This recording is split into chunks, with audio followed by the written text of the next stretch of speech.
Good evening, ladies and gentlemen. Welcome to John Wren Stadium for tonight's first round playoff matchup between the Basha Bears and the Perry Pumas.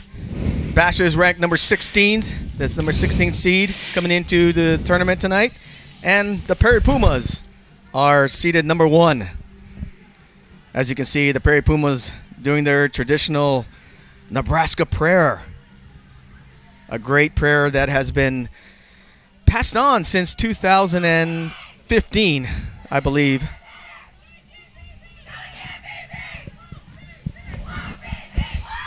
A great tradition that has been passed on from year to year, and as you can see, it's the tradition has continued for the Perry Pumas. At kickoff tonight, temperature will be about 62 degrees here in Gilbert, Arizona. Great matchup tonight. Previously, during the regular season, these two teams have played one another. Obviously, they're in the Premier Region, and they faced off with one another. And that previous match, Perry came up on top, and they beat the Bears 4-0. So this is round 2 of the Battle of Val Vista. Alongside me, of course, we have the ever so popular Mr. Brian Bernier helping me out here. No, thanks, Scott. We're looking for a good matchup tonight between these two rivals. Met earlier in the season, and always a good match, and teams that typically do end up seeing each other during the playoffs as well. It's not the first time we've seen them meet in the early rounds. So Perry looking to close this one out as quickly as possible and try to move on as the number 1, but in a rivalry, always a problem. Definitely. And the player we need to watch for tonight for the Bears, number 34, Talia Walsh. She is the player to watch who is leading the Bears with 19 points in the Premier Region, also with 9 goals for the Bears. And on the flip side, for the Perry Pumas, a bunch of leading players in the Premier Region. 4 points, we have Adelie Zekman leading the whole Premier Region with 29 points. And then you have also Megan Hedger with 22, Jay Pallas with 20. And then you have Emily Bennett with 17 and Kyler Asklin with 16. And then for the goals, leading scorers for the Pumas, Megan Hedger, 11. Adelie Zekman also with 11. And then you have Jay Pallas with 8. And then Kyler Askin with 7. And then Emily Bennett also with 7. So a lot of exciting players to watch tonight, Mr. Bernier. Yeah, both teams, lots of firepower, and the Pumas defense, though, has been their calling card all season and able to slow teams down and keep the ball on their side of the field. And so Bash is going to have to be able to break through that wall to get something going tonight. Yeah, and the speed from Perry is just unbelievable. Coach John Roberts has said this is the fastest team he's ever coached. And so you're going to see a lot of speed tonight on the Puma side. Teams out so quickly, and the ball gets in their zone, and they get swarmed up by that defense. And they're disappointed when they give up 1 goal. So, and the Perrys are missing one of their key players tonight, holding midfielder Taylor Lovell. Not feeling good tonight from what I spoke to John Roberts earlier pregame. But if the Perry players advance, she will be back in the lineup hopefully on Saturday. But let's not look ahead. Basha is always tough in the playoffs. You know, this is one team that Coach Roberts and the coaching staff said that they kind of didn't want to play in the first round.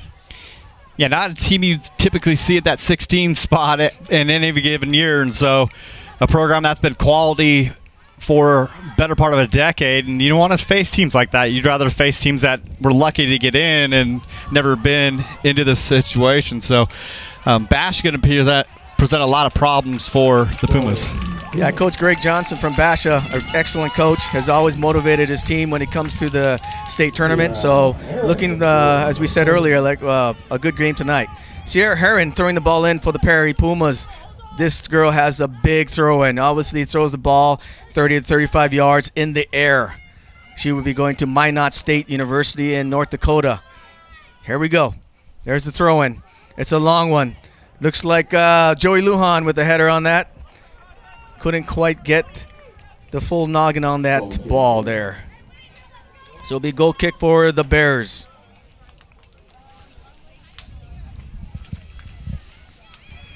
Yeah, you hear a lot of times that her throw-in is more similar to a corner kick than a throw-in, and so able to get to that back post, which you would not typically see at this level. You know what's funny is that Perry always has someone that can throw the ball far. Back in 2018, I remember Logan Van Dyne also threw the ball in fairly far as well, and then also Maddie Walls. I don't know if you remember Maddie Walls. Yeah, she threw the ball in a long ways too. But I don't think no one has ever come close to Sierra Heron. I mean, Sierra Heron is one that I call her the eighth wonder of the world when she gets the ball on the throw in there. You can see physical play here by Basha early, trying to take these Pumas out of their game of speed and lock this thing up if they can. Yeah, Basha's going to look for, obviously, their scorer, Talia Walsh. She's going to be going to Harding University in Arkansas. So that's their player that they're going to probably look to as far as getting the ball to, and that's probably the player that the Perry defenses are going to close in on. That's one thing we could talk about too is, you know, from a recruiting standpoint and how this game's expanded so much, and college teams from all over the country coming into Arizona and digging deep and pulling kids out of here. And so even in our own team, we have players going all across the country. Yeah. And previous years too, you know, I'm looking at the Basha team. Previous years, their alumni are now playing in the collegiate level. We had 2018, Sarah Wheaton. She's now playing for the University of Iowa. Kendall Humphreys, she's playing for the Loyola Marymount University. Oh, Emily Bennett's in there. Oh, good save by the keeper. Yeah, Alyssa Jimenez. Able to stay there long enough and cause enough of a problem to be able to gather that ball, and makes it an easy job for the goalie to come out and gather that one up. Emily Bennett is so fast. Getting back to Basha, some players that have graduated from the Bears side and are playing in collegiate level. We have Margie Giatrosio. She's playing at Washington State University, and also we also have Valentina Bernal playing at Seattle University. Yeah, no lack of talent down in this corner of the greater Phoenix area. That call is going to be on Brenna Rodriguez there.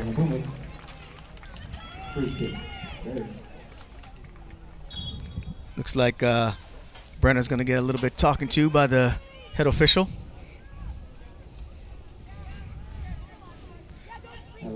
I'm surprised we don't have the chance on the other side of the field saying, "You can't do that." A little subdued crowd so far. It's cold for this time of year. Taking a kick for the Bears is number 31, Allie Farron Jr. And that's easily handled by Jasmine Brass, who will be going to Boise State University next year.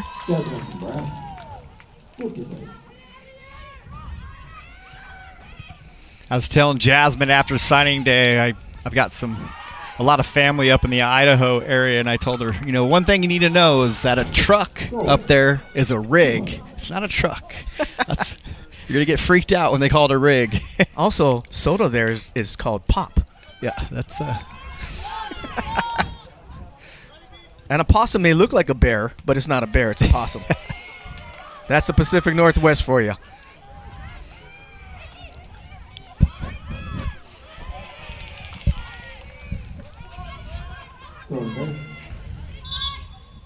Substitution for the Bears.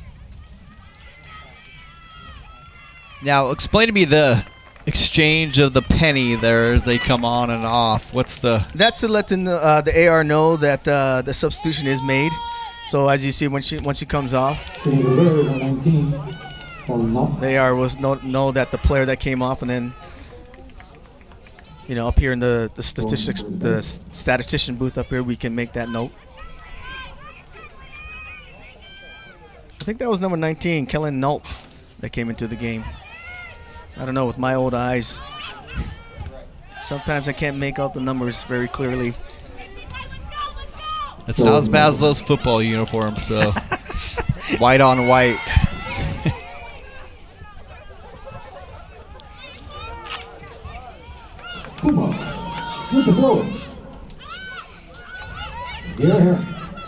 Big throw in by Sierra Heron again.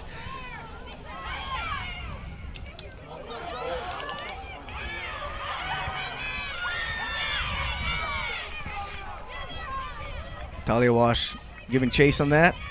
Vigil would throw the ball in for the Pumas.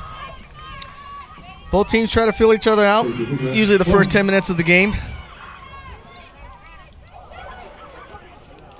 Where Basha had to come out and do something completely different than they did a few weeks ago to try to confuse Perry, or is they going to play it how they played it as a hold goes on there, not called? Yeah.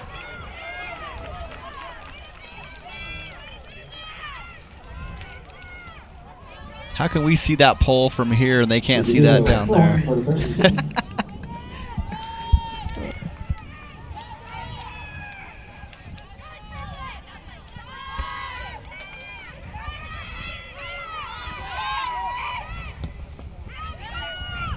About this earlier, Jay Palace will be taking this direct kick. And usually Jay Palace, when she takes these free kicks, it will be a shot on goal. I would think she's probably going to go to the left corner of the goal. Looks like Alyssa Jimenez is setting up. She got the four-man wall. And here we go. No, she went for the right side. Missed hit it a little bit. So it'll be a goal kick for the Bears. That's another aspect of that, having to stand down the barrel of that shot from 6 yards away. And in for the game now for the Bears is Taylor Brown, number 47. Kind of like spring training numbers. Yeah, I'm number 67. I'll be coming to the game to pitch or play in the infield. I kind of like it, though. Was it Eric Gagne that wore like 66 or something? Yeah. And he said that's what they gave him in spring training, so he stayed with it the whole time. The best relievers in the game when he was pitching. And I love his goggles. X. Oh, Basha fans not liking it. Looks like Basha player was tripped up. Yeah, there's a little push over there, and then so there's two teams. No one backing down tonight. Oh, Coach Johnson there giving the head official. The Perry needs to get some on the board. The longer you let this team hang around, that's always the rule. You let those lower seeds hang around. Yes. The news starts at the top seed. Michaela Reed with a serve. Trying to get Hedger on the outside. Oh, what a left-footed shot by Bennett. Deflected. Yeah, there's definitely an inverse relationship between. You can absolutely feel the intensity on that. Great tackle by Haley Reed, and then takes a shot, goes over the crossbar. Great shot, really. Look, I had a chance from here. So, but as we said, the number one seed, when they hang around, you start tightening up, and they get more and more loose as longer they get to stay in it. So. It reminds me of Chandler High School. Chandler High School used to do that. You know, they just fought very spunky. And I remember back in the mid 2015-16, they advanced to they were like the number 16 seed and went all the way to the semifinals. They had like 2 playoff games that went into PKs. The score was 0-0, you know, after the end of regulation. And, you know, when it comes down to PKs, it's really anyone's game. So, you know, some teams, that's what they look at. You know, they're playing defensive ball until the end of regulation and overtime, and then they roll the dice with the PKs. Got a great PK story. When I was in high school, we didn't have lights on the soccer field because it was before electricity and all that. And our soccer team got into PKs against a team that was about 45 miles away or so. Got dark. It was tied. The other team came back out the next day. First guy drained his PK. Our guy missed. Game over. They got back on the bus and went back. Oh, that's a great story. Had to load up the whole team, put on a uniform, and warm up, and that was the game. Michaela Reed taking it back in the middle. beats her defender. Looking to dish the ball off, got deflected out of there. Joey Lujan. As Roberts calls her, the face of the Perry Puma soccer program. She'll be going to Kansas State University, playing in the Big 12 next year. Vigil dishes the ball to Reed. Goes wide to Rodriguez. Quickly defended.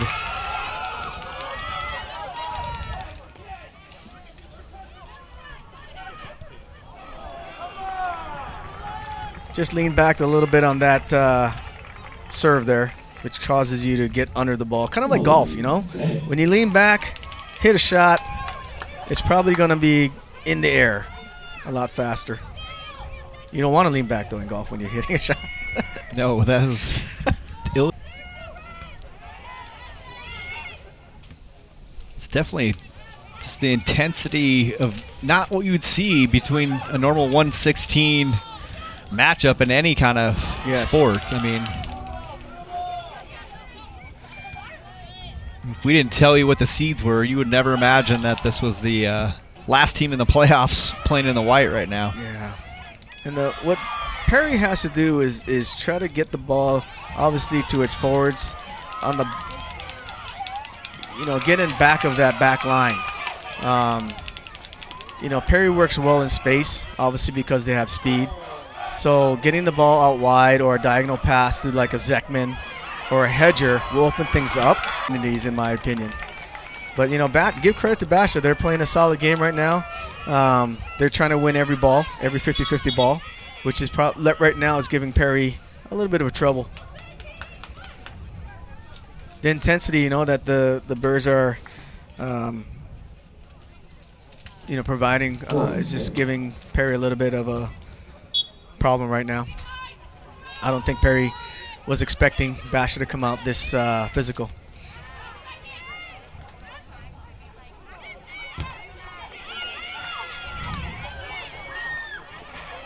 Taylor Brown. Gathered in by Heron. Goes wide to Vigil.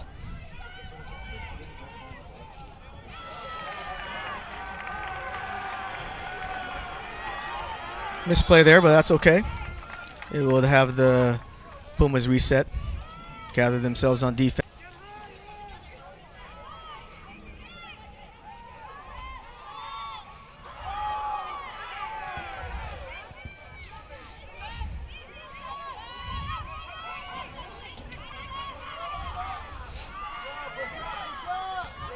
Basha looking to send the ball up.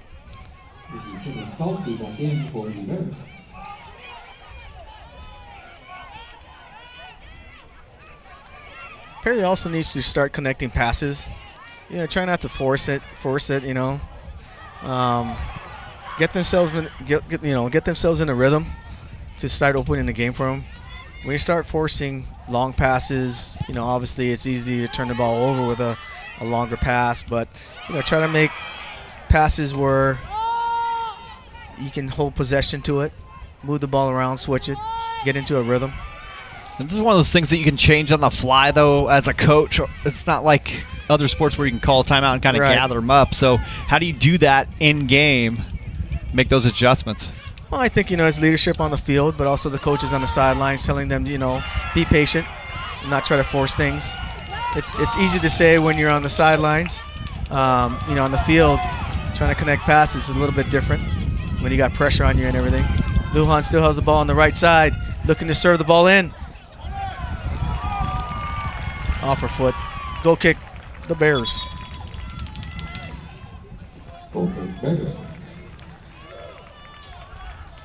Yeah, Perry with not a lot of opportunities on corner kicks or any of those in this first half either. And we've seen them a few times this year where they had corner kick after corner kick after corner. Those set pieces tend to pay dividends at some point. Oh, yes. And that's why teams practice those set pieces over and over and over again.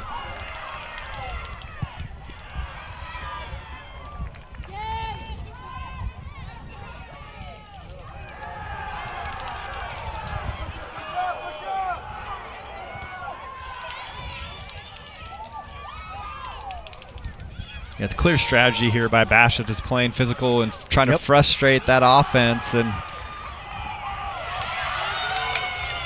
yeah, I'm pretty impressed with that holding midfielder, Ali Farron. You know, she's stopping our target players, Emily Bennett. She's stopping Adelie Zekman.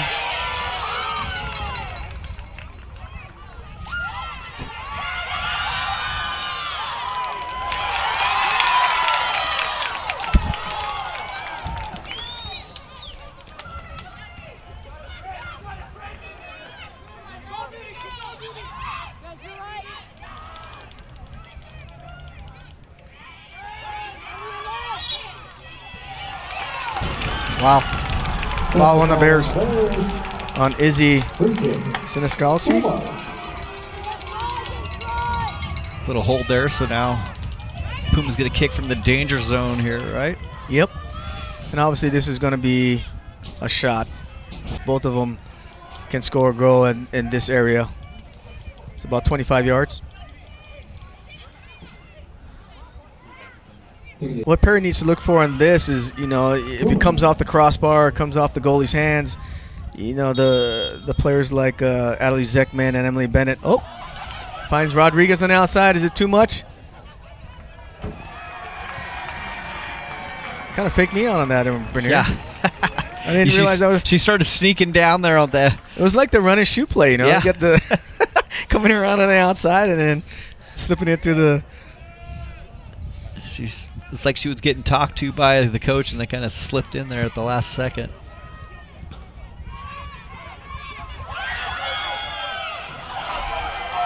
Joey Lujan in space, takes a shot right to the keeper. Nice shot by the defender, keeping the angle the whole time there, and really not giving her that chance to turn around on it. Use that big right leg. What Basha needs to do is try to catch Perry, you know, off the transition.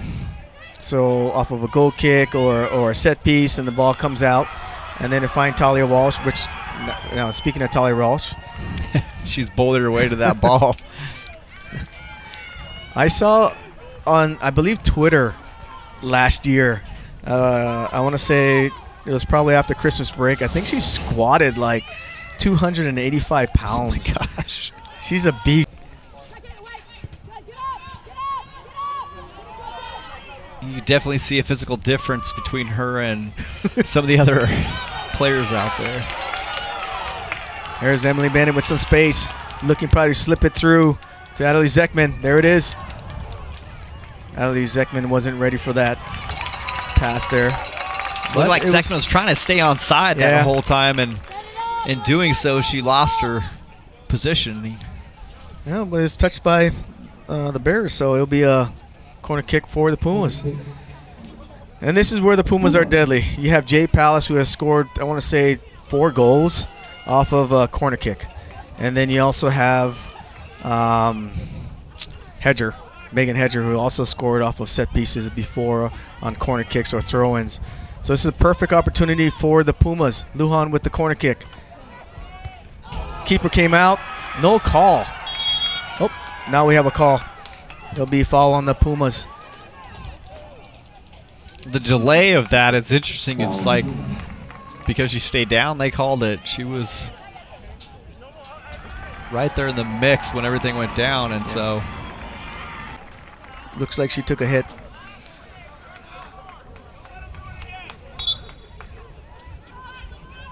Yeah, that was definitely bodies flying in. BB Rodriguez with a header. You know, BB Rodriguez, we have a couple Perry Puma players that are track stars. So after this, they'll be heading to the track after the season. Hopefully after we win a state championship. But BB Rodriguez, one of the sprinters that has made the relay team one of the fastest relay teams in the state of Arizona. And then you had Taylor Lovell, who's a distance runner, one of the top distance runners in the state of Arizona as well. Be a foul on the Pumas. Coach Roberts didn't like that.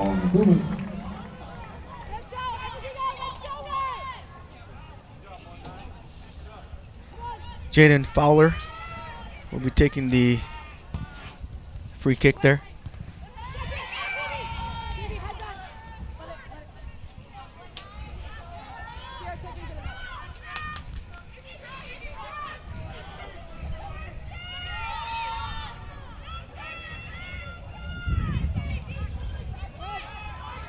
You know, an interesting matchup tonight in the state tournament, you know, is Hamilton versus Liberty. And about 2 weeks ago, Liberty beat Hamilton in the regular season. Yeah, Liberty team gave this Puma team some trouble a couple weeks ago. Yeah. They windblown game up in Peoria, and the Pumas down 2-1 at half, but able to come back in the second half and really late in the second half and put the game away. Yeah. But it was definitely up in the air, that game. I was able to watch that on the Peoria Sports Broadcast Network. It was done by Liberty High School, so I was watching that at home after the kids went to sleep. Your kids go to sleep that early? 7:30, buddy. Because no matter what, how late we put them to bed, they still get up at the same time. And, you know, Hamilton's number 6 seed, and then Liberty is number 11. So, Liberty, you know, with that seed, you know, that's another team that I think teams would not want to play.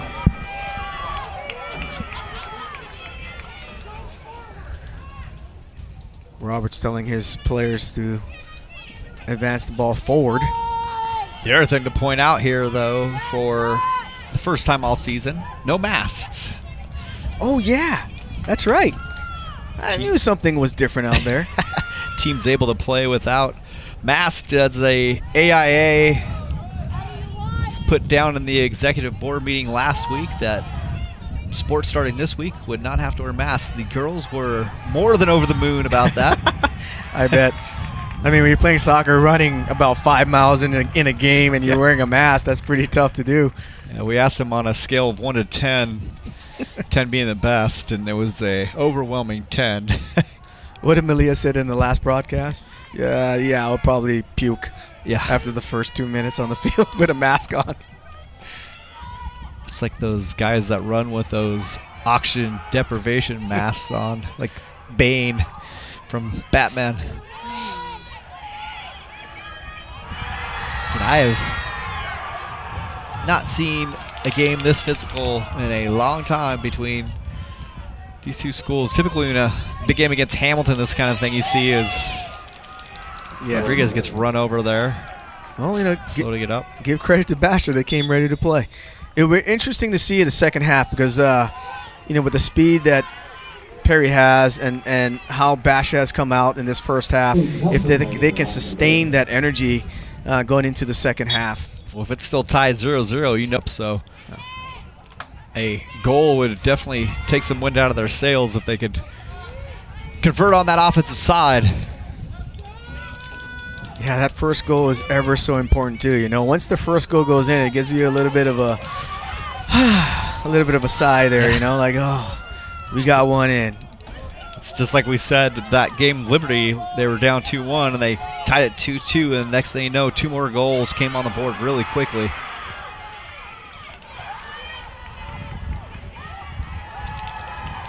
I also want to give a shout out on the Basha side, JC Walsh and Ozzy Perez.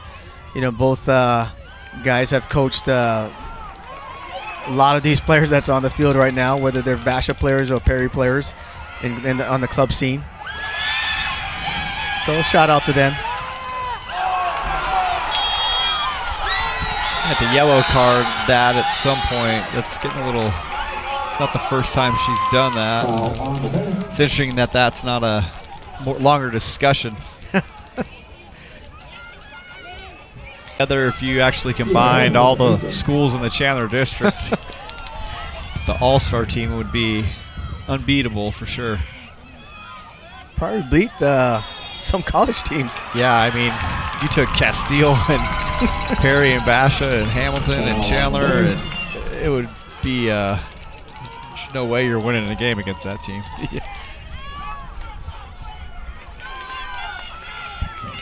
All right, let's see if they come up with a play that seen yet, right? Last time they went wide to Brennan Rodriguez. Joey Lujan tries to take a low shot there. Obviously deflected off the wall. Goes out to Bennett on the outside. Bennett looking to serve the ball in. Got some room. Hedger with the shot. Deflected. Goes back out to Hedger. She tries to get it. Lujan fighting for the ball. Gets a shot off. Cleared out by the defense of the Bears. They're just doing a really good job of getting a body into Lujan every single time she tries to take a shot. Not able to get any leverage on anything. Right. Again, like you said, got to be impressed with the coaching job over there by Basha, and that their players are not feeling sad or down out and playing like they belong here. And this first half, they've definitely proved they do. Definitely. Lujan with the serve on the corner. Jay Pallas gets ahead on it. Goes wide. She's got a good hit on that, just not enough on top of it. Ooh, sounds a little bit windy out there. Yeah, wind's definitely picked up as the afternoon's gone on, and so we have mics on both nets. We're trying to keep them out of the wind, but I feel like going on top of the roof and doing a little Titanic up there. You want to join me up there?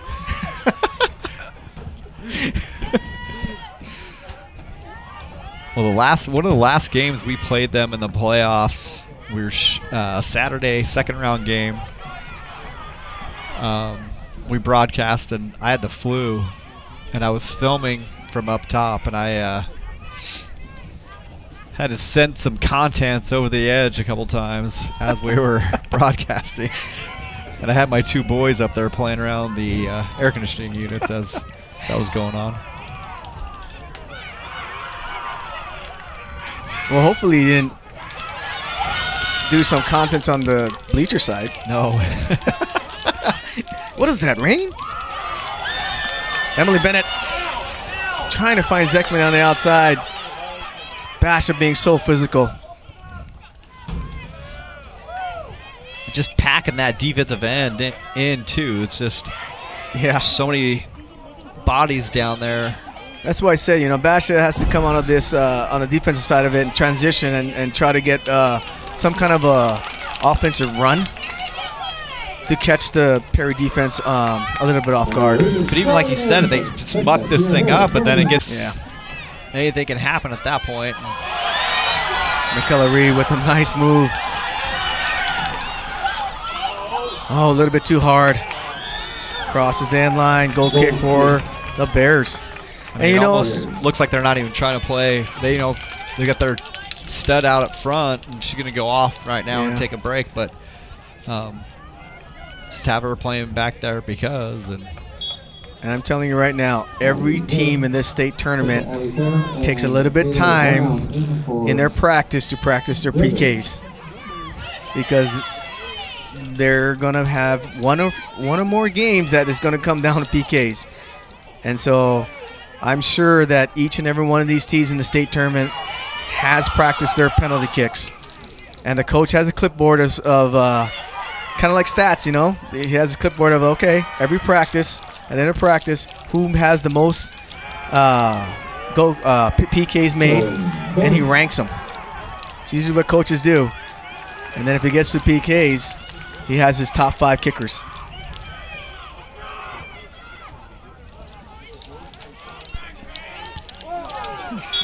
Roberts had that, Coach Roberts from Perry had that in 2018 against Pinnacle when he went to the semifinals against Pinnacle, and they had PKs. Roberts had his top 5, top 6, top 7 kickers that he wanted. Looks like Sierra Heron is going to go on the opposite end of the field to take this throw-in. It's an awesome opportunity for the Pumas because Sierra Heron's throw-ins are like corner kicks. So it's like a set piece coming in right now.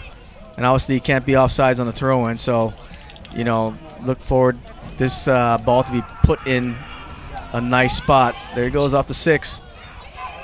Sierra Heron with the shot. Just wide. Yeah, it got right back to her. She loaded up and tried to put a bomb on there, but she's down. Didn't see what she did. I was watching the ball, so.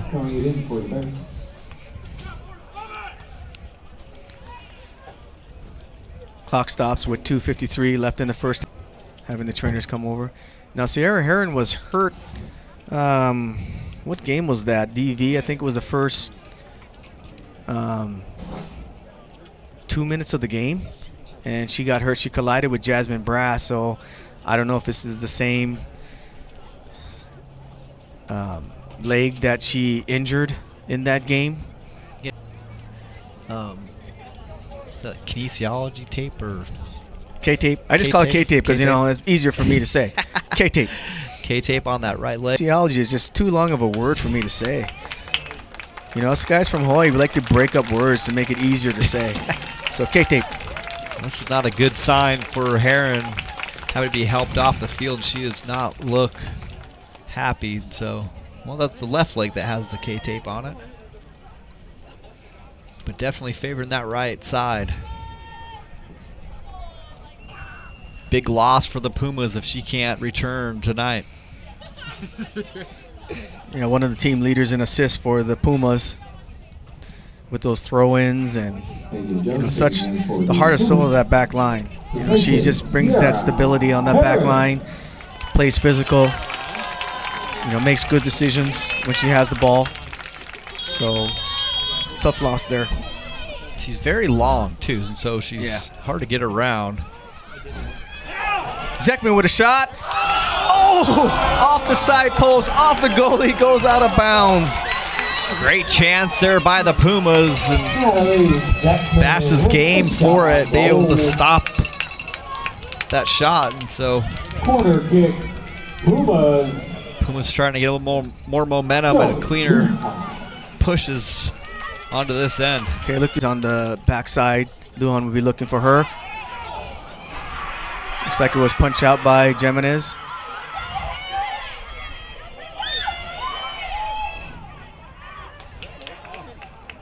Oh, miscleared by the Bears. But it gets cleared away. Jay Palace makes a move.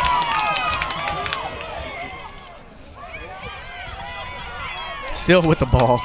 So one thing on those headers too, and you look at, is it Megan Rapinoe that dives in there head first to those things, and I mean, you can watch back in high school, like highlights of her just going in there like no fear whatsoever. I couldn't imagine doing that.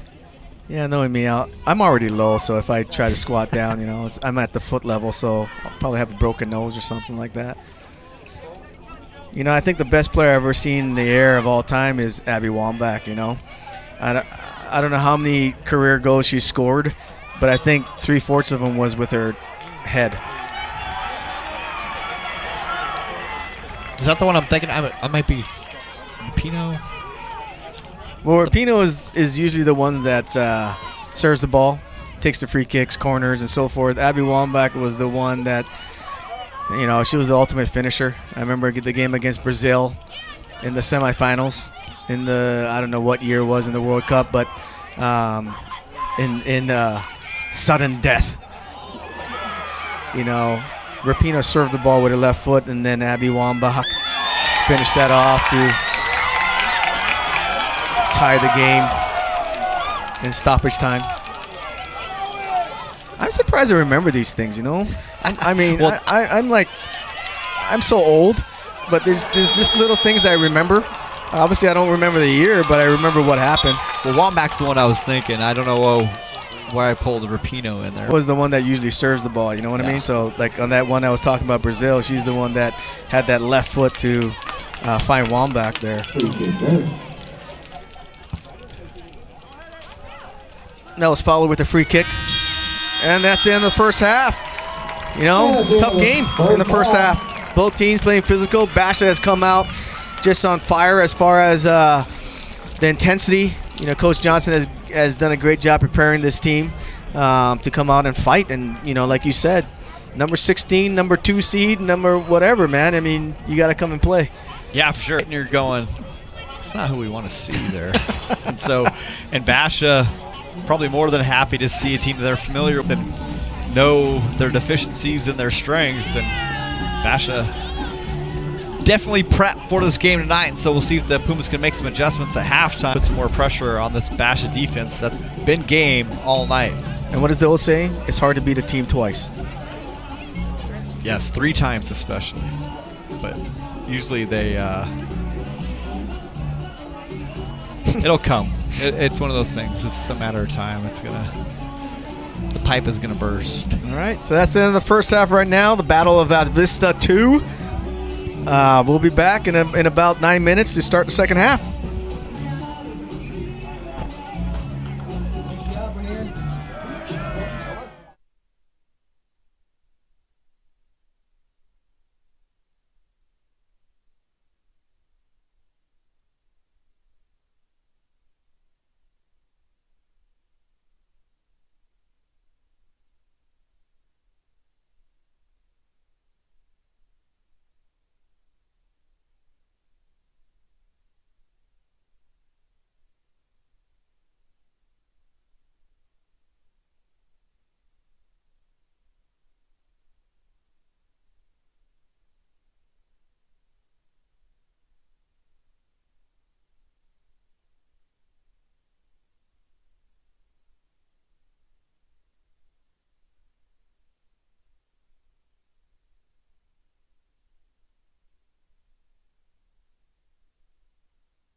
Welcome back to John Wren Stadium for the second half of this first run between the number 16 seeded Basha Bears and the number 1 seeded Perry Pumas. If you looked at the scoreboard right now, you'll be a little bit surprised. We have a 0-0 game.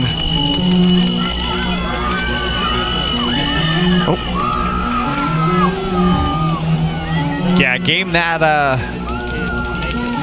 we talked about in the first half that the Pumas putting plenty of pressure on this Basha team, but need to make some adjustments to get a little more room to roam down there. And Basha not really worried about offense, just trying to keep us from scoring anything. And yeah. I mean, I guess if you were to analyze the Perry defense, Perry has done a good job, stopping Talia Walsh. And speaking of Talia Walsh, here she goes down the left side. Jay Palace giving chase, let the ball roll out of bounds. So it'll be a Perry throw-in.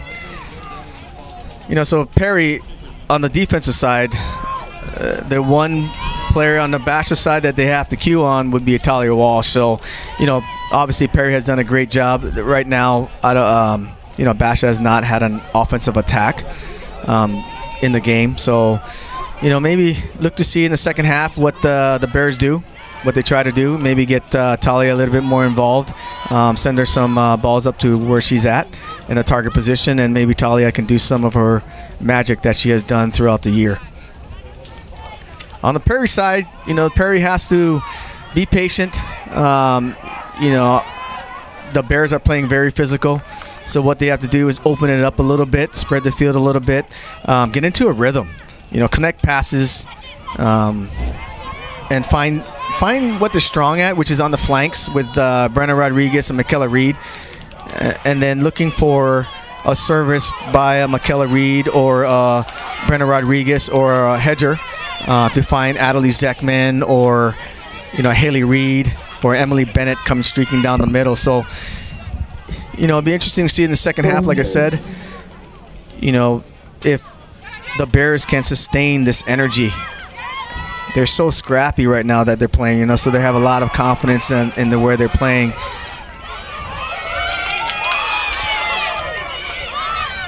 And that opportunity almost there. The Bears got a turnover in their zone, and it's one of those mistakes that they're looking for, trying to capitalize on a missed pass on their side. Yep. Haley Reed passing it back. They're going to reset it.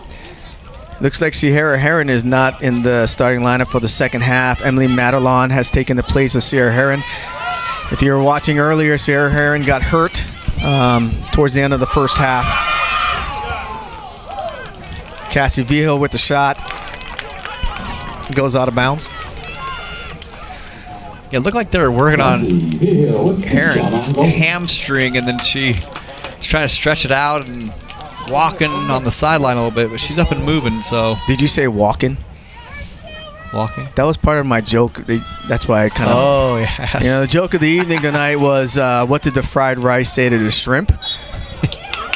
And, of course, the punchline was, don't walk away from me. So you were running cue. I thought you were setting me up for that. I teed it up, but I guess it wasn't the right time there. Free kick for the Bears. For the Pumas. Jay Palace asking for 10 yards, and the ref is going to give it to her. Those are small steps. It looked like it was about 8.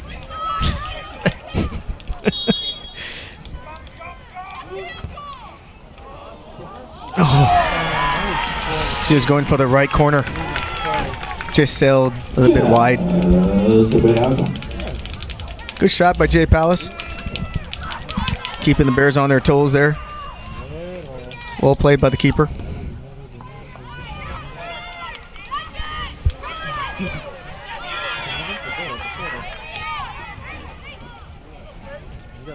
Hedger. Trying to find someone. Needs someone to show for her there. Talia Walsh. I don't know why I keep on saying. Talia Walsh with the ball. So we talked about Bash able to chance on this side, and Puma defense able to close them out and get the ball back in their possession. First offensive pressure we've seen from them in a while. Yeah, good work right there for the Bears. Try to find Naomi Wells on the outside. Get her some space and get down that line. There's Haley Reed. Goes to the outside with Rodriguez. Basha Bears is just stopping the speed of Rodriguez and the rest of the Pumas. Been able to get a body into him every single time and close the space up and not give him any room to roam. Not any room to get on top of a shot either. Yeah. That ball intended for Zekman.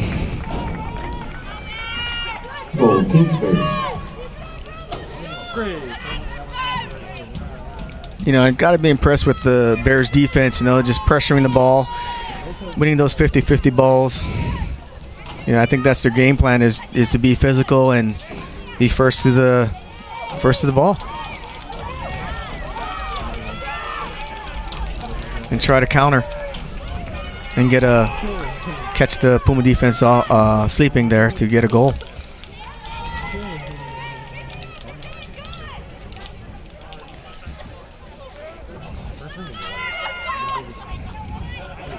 You know, and you're looking at the Perry side. If Sierra Heron didn't get hurt, you know, I don't think the Pumas would have subbed in the first half. You know, Basha, good serve. Whoa, that there's a lot of holding him. Hey, if they don't see it, no call. Impediment there on that end inside the box, and it would have been a penalty kick for the Pumas. And Pumas trying to get that call, but you know, the Basha side of it, like I talk about, they're bringing in fresh legs. And you got to wonder if the Pumas can stay in the game with the 11 that they have on the field.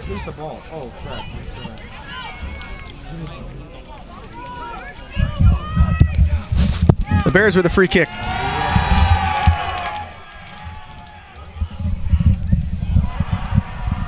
Emily Bennett in space, trying to do something, make something happen. Trying to find Megan Hedger on the outside.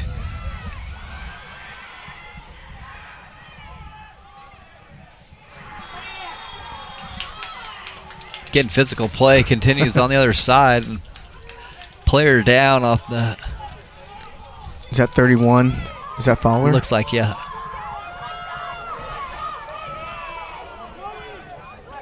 Thirty-four is Talia Walsh. Physical player there.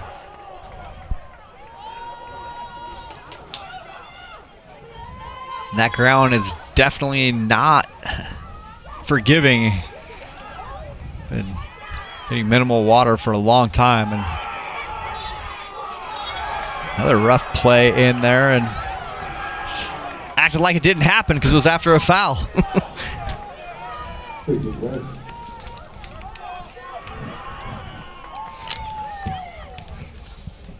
Got his Fowler taking the free kick.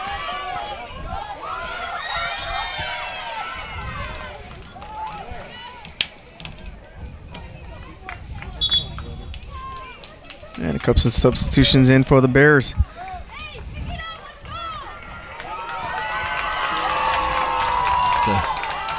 Pumas trying to get the crowd fired up and try to get some momentum from somewhere. But as this game goes, Basha gets stronger and stronger as the Pumas stay shut out. I hear some cowbells in the audience there. We need more cowbells. Need more cowbells. The great SNL skit there. Need more cowbell. With Will Ferrell.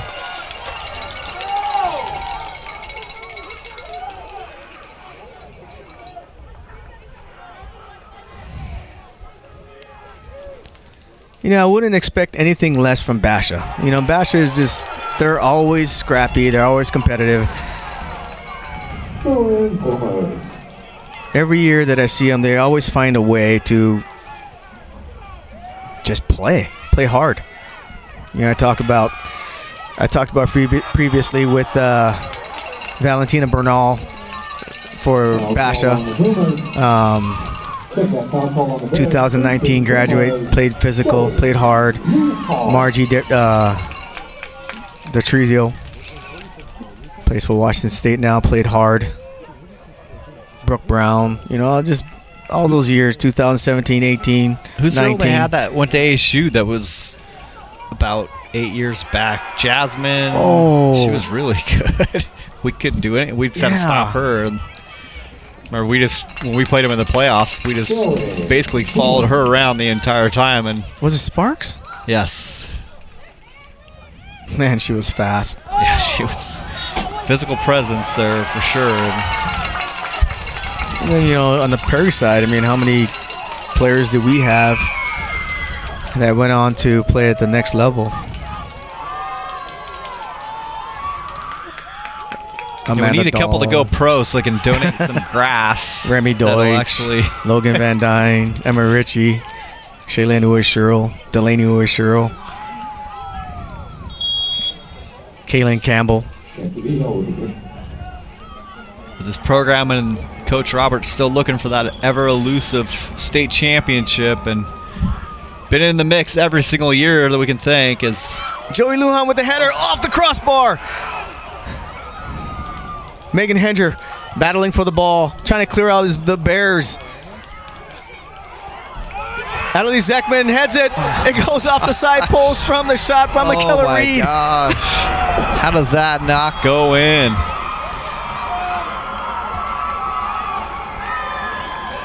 Pumas can't believe that they did not convert down there. It's multiple opportunities. All those chances, just cannot convert it. Basha lives to see another day here. Yeah. Shutout still intact. It's foul on the Bears. Lujan will be taking the free kick. Not waiting for the numbers to get up the field. Tries to play a quick ball in the 18. It's cleared out of bounds, throwing Perry. V-Hill throws the ball in, trying to find Zekman. Cleared away by the Bears, goes right to Lujan. Lujan takes a shot. It comes off with the goalie, but she regroups and gathers the ball. Wow, that was a scary spot there for Basha.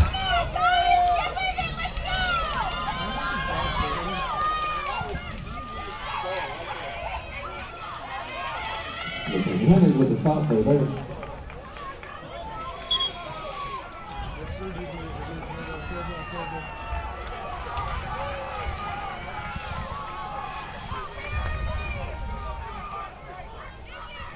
And the Perry boys basketball is playing tomorrow night, correct? Yes, they're the number 3 seed. They'll play the Pinnacle Pioneers.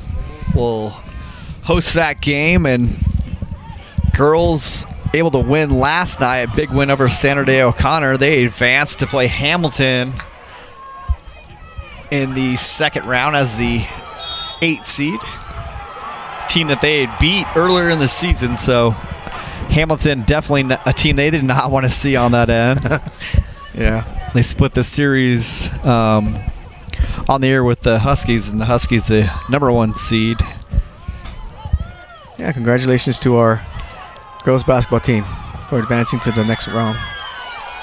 And a team, you know, great job by Coach Curtis as the season's gone on. A team that was basically gutted because of COVID, as these different club teams create their own systems and kids get talked into leaving and think it's greener pastures and don't play for their high schools anymore. And you know, they lost 3 Division I players and still able to keep it intact and keep the girls motivated and ready to play. So hard thing to do, and so a fantastic job by that coaching staff. Definitely. But the boys able to pull down a 3 seed and got to get out of that first round pinnacle. A very, very prideful program, has won some state championships, and Coach Wild up there does a really good job. And also the girls golf coach, so. Yes, we have many conversations about basketball when we're on the golf course, you know. He talks about Coach Node and Coach Dwayne taking a few championships away from him. I just laugh.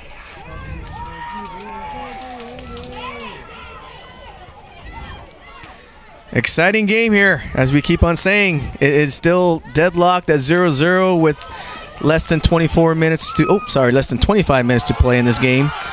Pumas trying to get some shots off and challenge the keeper there, Jimenez.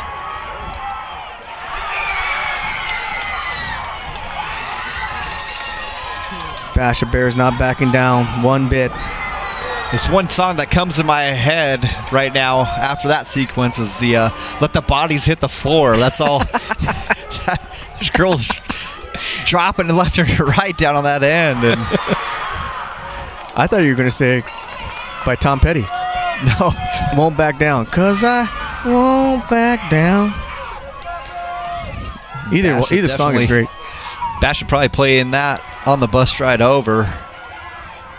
Yeah. Because they are not backing down. Flags up. Puma's getting sloppy, but Flags up. It's offsides, yep.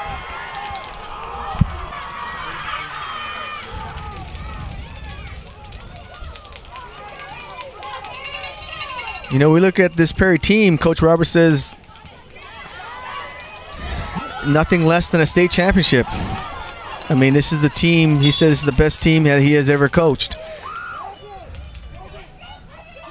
Heron's going to come back in after they did some work on her on the side. And so we'll see if that right leg is holding up okay. Yeah, Coach Roberts has established that really at this point nothing else is going to be satisfying to this program. And so it's almost like you build the beast and then you have to keep feeding the beast. Yep.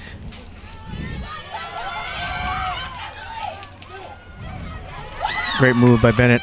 Has some space. Gets a corner. Great job by Emily Bennett. She will be going to Southeastern University in Florida to continue to play soccer.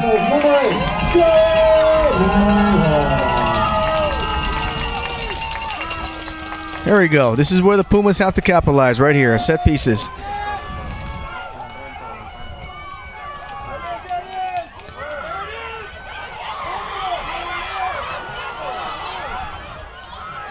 Emmy Madelon got a head on that.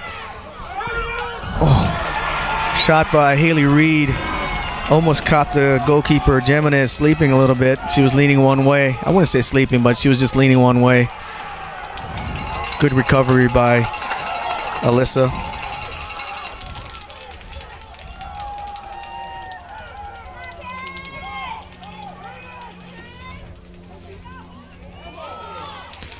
Good idea. If I was the Pumas, when you're down in an offensive third, try to get a throw in.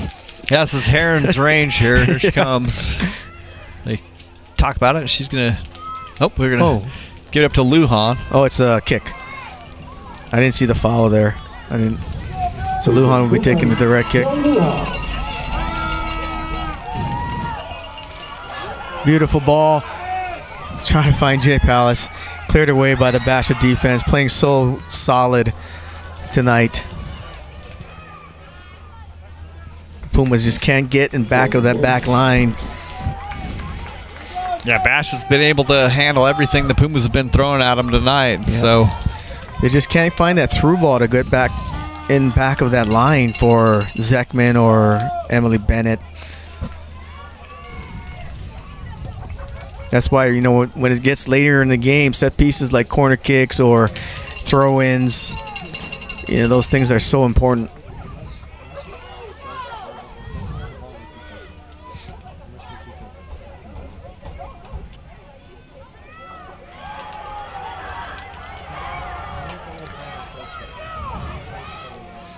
Heron went down, came back limp, and so might need to sub her back out.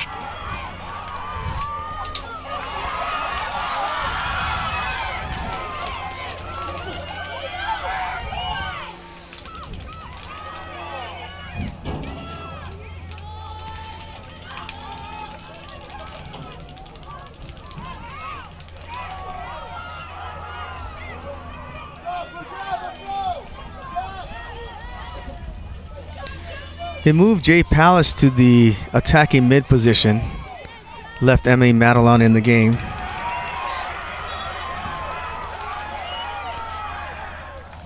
think they're trying to get some kind of offense going. You know, Jay Palace is so good in the air.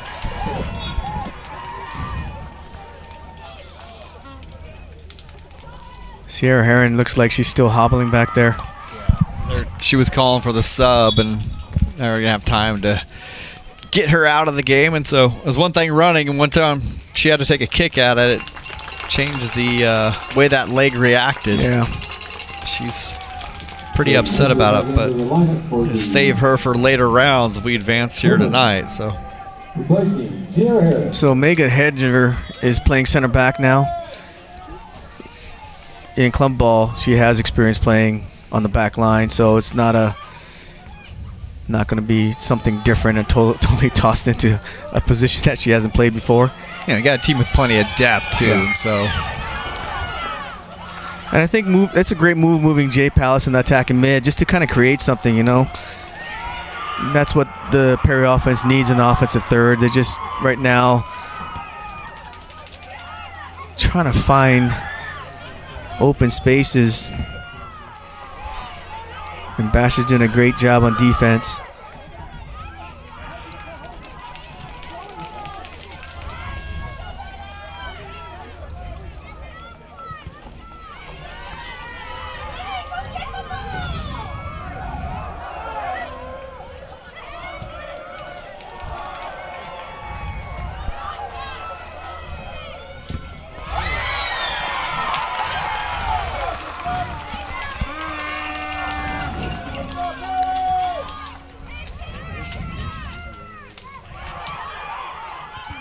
Madelon clears it out.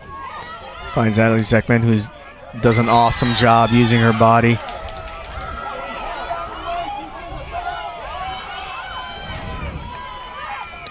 Probably one of the best players I've seen at Perry High School. When she gets the ball with her back towards the goal, just finds a way. She just makes that turn look so easy.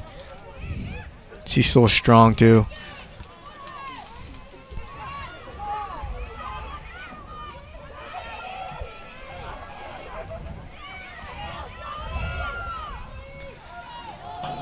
Just losing possession here, you know, Perry on the Perry side. We just got to find a way to keep possession here.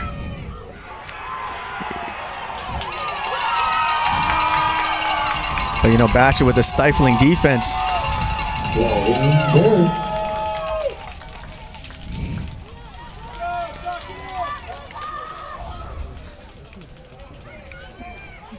This is where it's a little bit different, you know, not having Heron in the game. Zekman turns the ball. Oh, tries to find Emily Bennett, who gets nailed, but no call. Yeah, where you see Heron would have thrown that ball to the back post. Completely different mindset on the throw-in. Yep. Throwing in the ball for the Bears will be number 37, Addie Mittier.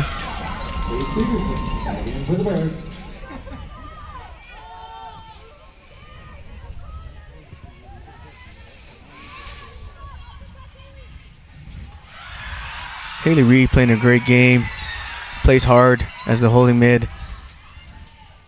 You know, you have to find something to try to stop that offense on the Bears, which they have. You know, Haley Reed's just a sophomore.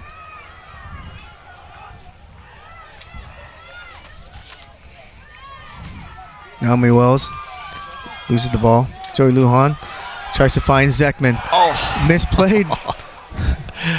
You can't anticipate that. Oh. That was a big whiff. I've done that a few times. With a baseball bat, though. And a golf club.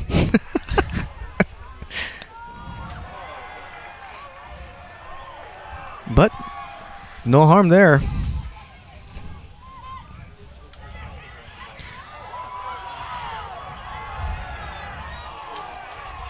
You know, going down to the last, 15 minutes in the second half.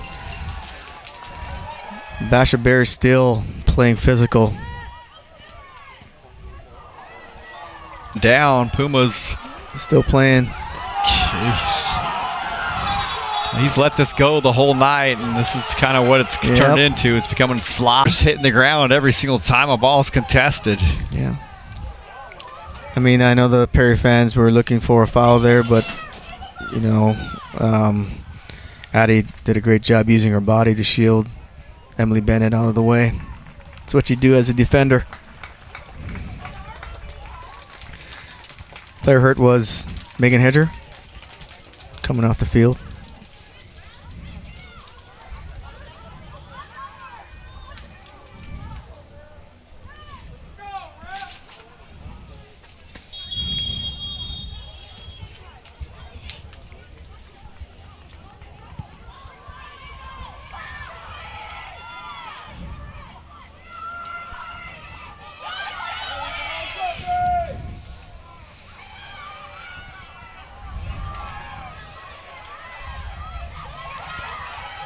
Ooh.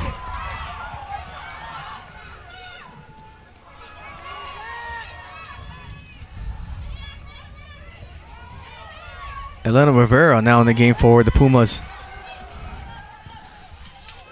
Nice ball up there to Zekman. Looks for a read on the outside. Tries to make a move there. Cleared away by the Bears defense.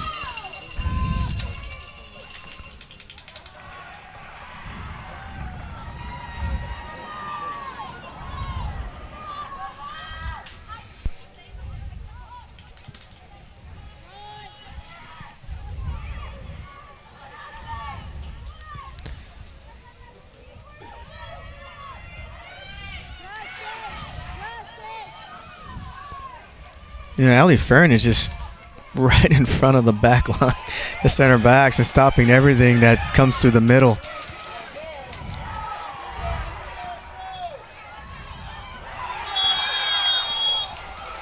That's a foul there. Stop the clock. It's going to be a yellow card on the Bears. I'm going to call that on the Bears or on Lujan. Which one? No, it's going to be on the Bears. It's Joey. Is it Joey?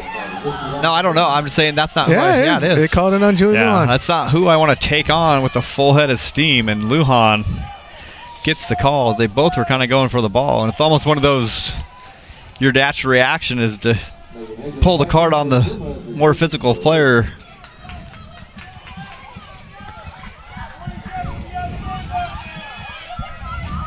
Oh, the taller player. Yeah. Trying to be nice. When I play soccer, I got all the calls. The shortest one out there. Referee thought everyone was bullying me.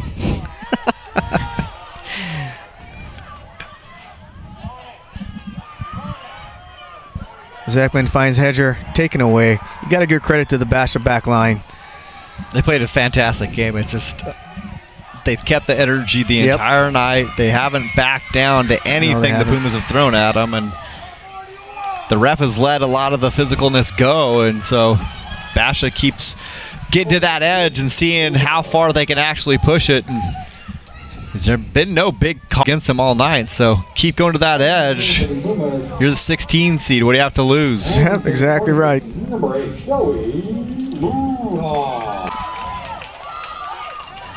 And Joey Lujan back in the game after the yellow card. Just coming up on 12 minutes left in this game. The Pumas need to convert. We have options here. Palace, Keller Reed, Zekman, Madelon. Who is it? Hedger gets a foot on it. Emily Bennett tries to pick up the slop. It goes off the goalie out of bounds. Oh, sorry. Didn't go off a defender. Big goal kick, Bears. Our clock is a little bit inaccurate because a couple of the stops.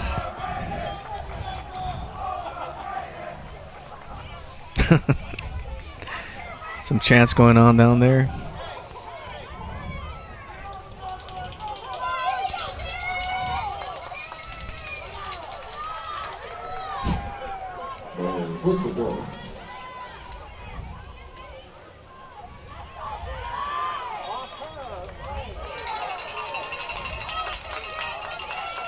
Perry Pumas.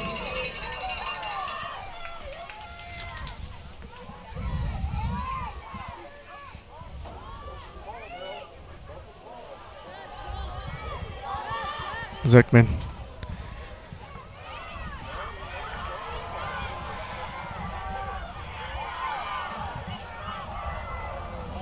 Got to be careful down here. Madelon switches it. Palace with the ball. Probably looking for Vijo on the outside. She does. Tries to make a move. Get a little bit of a nudge out of bounds. Just haven't been able to keep the ball in possession on those breaks and really not controlling the ball as well as they typically do. And the Puma's going to get a call here, and so I guess when I said gets nudged a little bit.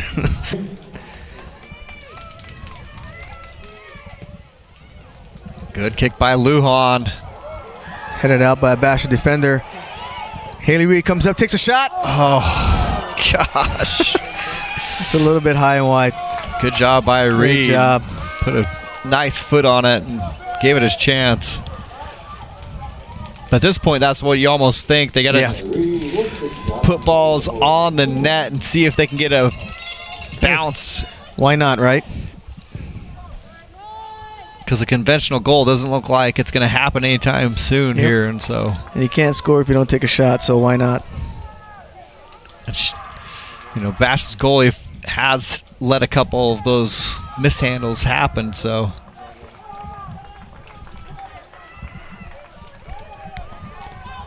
It's almost like playoff hockey. Just throw it in the net and hope for a rebound off a skate or something like that. And I don't know anything about hockey. I grew up in Hawaii. We don't ice skate in Hawaii. But we do have one ice skating rink in Hawaii, which, you know, when it was first built, you know, us Hawaiians go out there, hey, whoa, ice.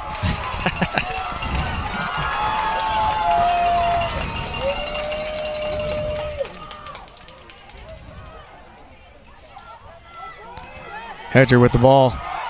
Shielding defenders. Gets taken away. Finding Talia Walsh. There she is on the outside. Emmy Madelon did a great job shielding. I can't see who that Basha player is. I know she has orange shoes, though. I can see it. It was number 23. Ali Aramia.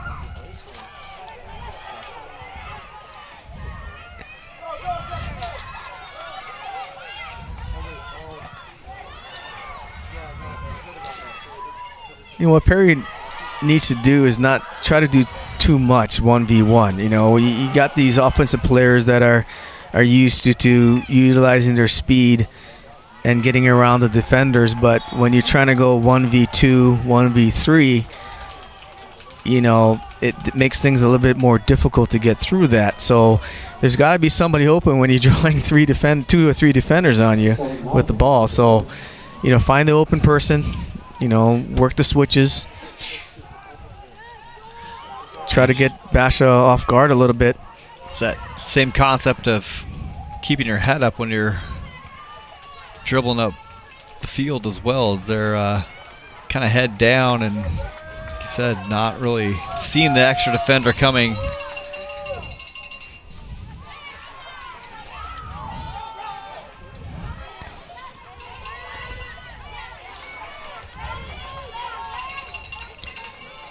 You know, I'm impressed. I keep on saying this, but I'm impressed with Basha. I mean, the number 16 seed, obviously,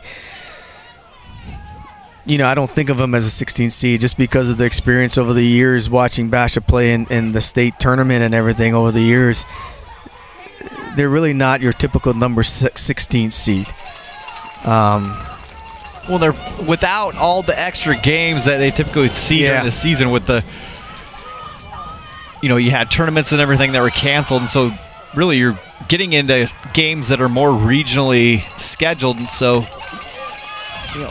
your region is brutal. You have, the toughest region in the state by far for soccer is that ball goes through the goalpost, but doesn't count for any points. But you're playing those teams, and you're really not having a whole lot of opportunity to kind of feast on some easier competition. So it's a 16 seed, but those wins were few and far between as where you'd usually see some in early tournament play.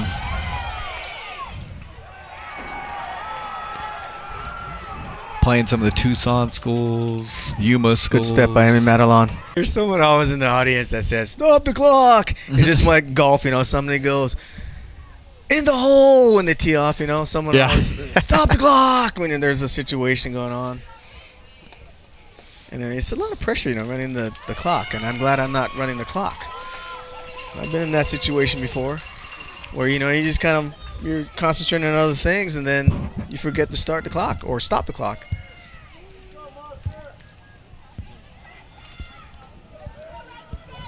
London Wilden is in the game now for the Pumas.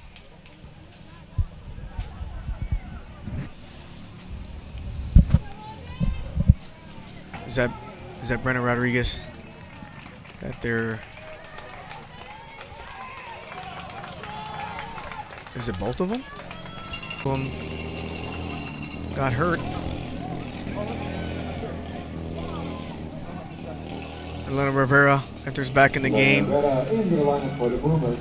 Brenna Rodriguez and Haley Reed taking a breather. Zekman tries to make a turn and take a shot. Couldn't get anything on it. Bennett feeds the ball back to V-Hill. V-Hill, 1v1, gets through. Cleared away by number 25, Jasmine Brown. Great defensive play, good step. V-Hill throws the ball into Elena Rivera. Slips it back to Madelon. Madelon with a big, huge kick. Nowhere near on frame. It'll be a goal kick for the Bears. So as we look at 2 minutes remaining, about 2 minutes remaining, we're looking at 2 overtime periods, 2 10-minute overtime periods. And in high school, there's no golden goal, so they play the 2 overtime periods through. So if we get to that point, it'll be 2 10-minute overtime periods.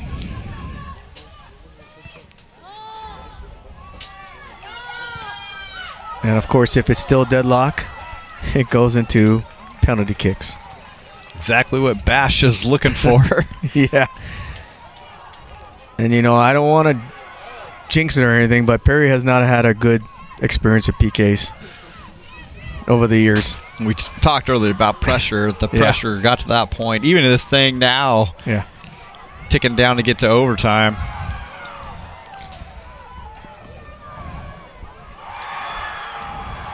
Basha has a chance here. Jasmine Brass scoops it up. Easy play for her. One of the very few times, like I talked about earlier, as far as Perry being successful in PKs was the semifinals against Pinnacle. But I remember one year they lost in PKs in the quarterfinals against Desert Mountain. Yeah, so I was going to say, I thought it was Desert Mountain. Yeah. And then last year they lost in PKs to Hamilton. So, looked like a handball, but no call there. Well, less than 30 seconds left. I've seen on this field a goal scored in 14 seconds, so it is possible that a goal can be scored for the Pumas. Sluhan gets a chance at it. And the ball! Emily Bennett tries to... so close. We were talking about that earlier. Just put a ball in the net. She's been with a couple of those and almost gives up the late one. Talia Walsh with a hip check to Elena Rivera. No call. Well, Mr. Bernier, it's the end of regulation. We are tied here at zeros. So again, let's remind everyone, it will be 2 overtime periods, 10 minutes apiece. There's no golden goal. So they'll play out the 2 overtime periods. You can see a frustrated Perry team coming off the field. And I think they're a little bit tired as Basha's student section going for a lap around the field. What do they got going on here? I think they're going to run into a fence, or they're just run to the bathroom in their little break. Well, this is where, conditioning has come into play. Now you're going to be playing 2 overtime periods, so, which team is in better shape. Obviously, Basha just brought the intensity tonight. You have to start wondering how much they have left, and but it's been a physical game, and Puma's definitely getting beat up, and whoever wins this game has to go play on Saturday, so not a whole lot of time to recover from what is going to be some definite bumps and bruises. Yeah. But, give credit to Coach Johnson, getting fresh legs in there on the Basha side.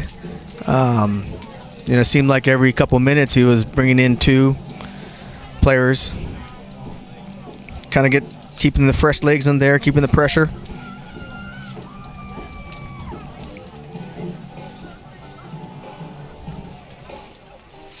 Puma's coach is trying to talk it out here on their side, see if they can figure out some offense. Again, like we alluded to earlier, if you could just get 1 on the board, it seems like Basha would have to change some of their mentality. And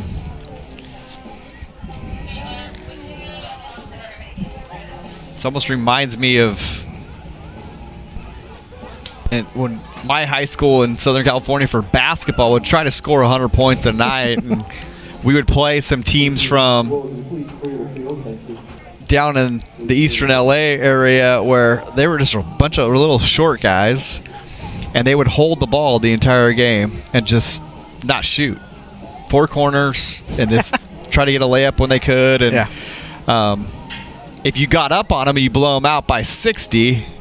But if they were able to be successful with that 4 corner, next thing you know, the final score is 17-20. Yeah.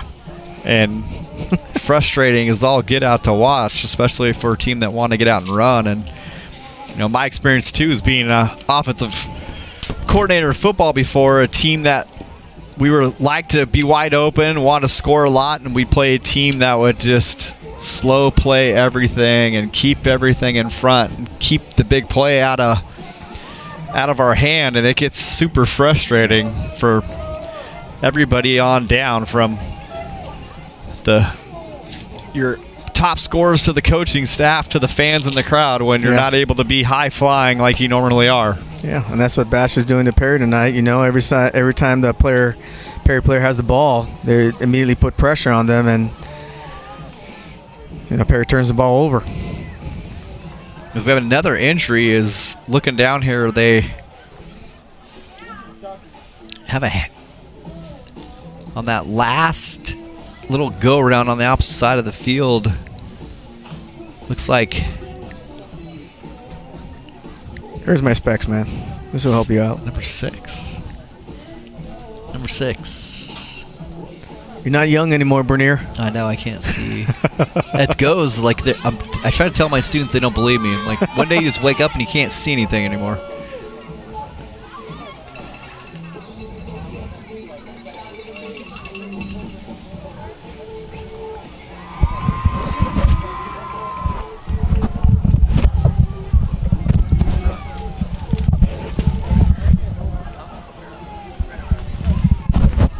Yeah, so Rodriguez is the injured player. She got a massive offensive lineman football-like tape job on her left hand. So with the binoculars, it got her pinky and her ring finger on her left hand are taped up, and her wrist and hand are taped up. And so she was practicing some throw-ins down there in the break, and it did not look like it felt very good. There you have it, the medical diagnosis by Mr. Bernier. I stayed at a Holiday Inn Express last night.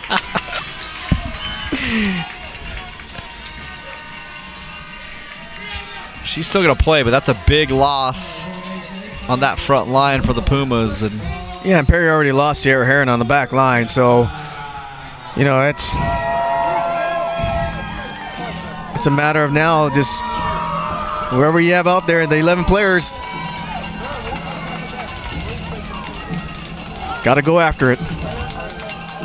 Here we go. Basha will start the first overtime period with the kickoff. Talia Walsh on the ball, passes it back. Fowler just boots it up.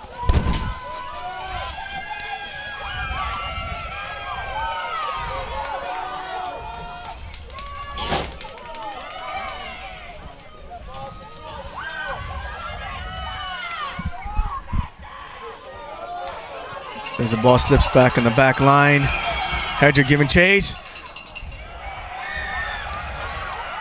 Alyssa Jimenez in there. Scoops it up.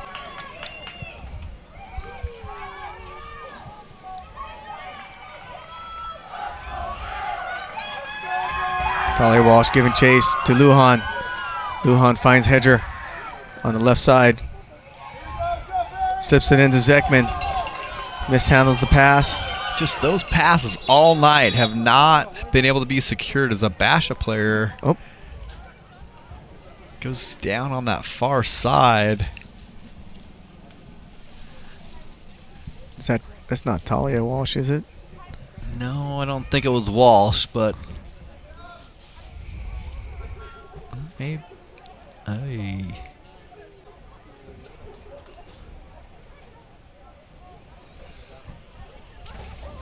Hate to see the players go down after long and just playing their hearts out, and to have to come up with an injury. They're looking at that left leg, still can't get a number. Number 13. 13? Leah Ritchie. So Leah Ritchie, left leg injury, is going to come off the field, being attended to by the training staff here.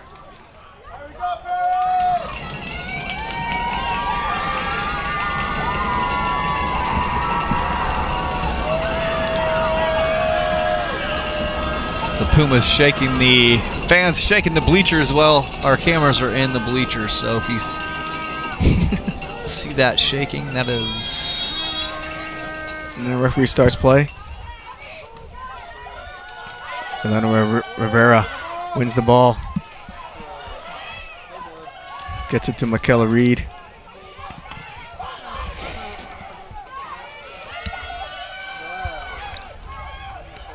Ball goes all the way back to Jasmine Brass, who will set it up with Jay Palace starting out from the back line.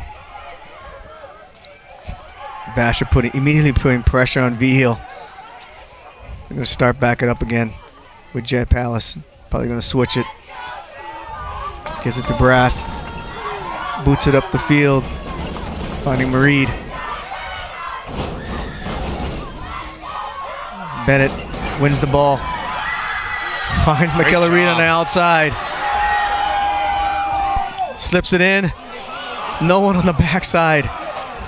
Megan Hedger already made a run. They need to take those shots. Yeah. Instead of trying to get it in so close, just put one up there. And Jimenez mishandled some balls tonight. I think they just got to put some pressure on her, because we're trying to get too fine when we get into the zone, and it has not worked all night. Is Basha able to swarm and get into the legs of these Puma offensive players? And, you know, not to fault the Perry offensive side of it, because that's what they've been doing all season long, is getting it up to the outside wing with Michaela Reed or Megan Hedger, and then, you know, crossing it in the middle. You know, a great opportunity that Perry had on that possession there. Just couldn't capitalize it. Hedger already made a run, so, you know, it's hard for her to get back to the ball.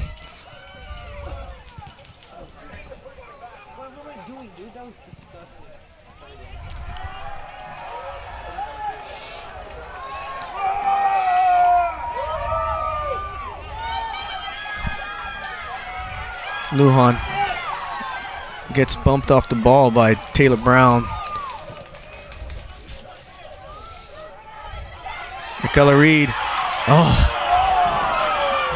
Ball just goes out of bounds. She made a touch and ball went out of bounds. AR is right there.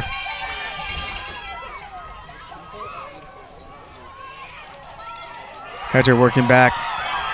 Intercepts the ball.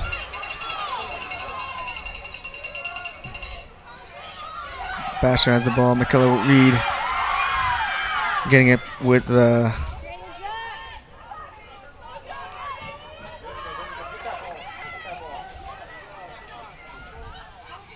setting up with Vigil. Right now, Basha has 10 players on their side of the field defending, and leaving one person up top, which is Taylor Brown. You know, it takes an unselfish team to play this way, and they obviously are a very unselfish team and have listened to their coaches and said, you know what, we're not going to worry about offense.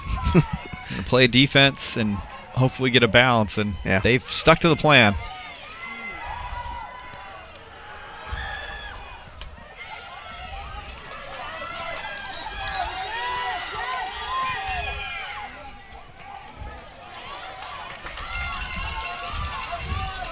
Jaden Fowler got a foot on it. If she didn't get a foot on it, it would have been right to Zekman, who had green grass in front of her.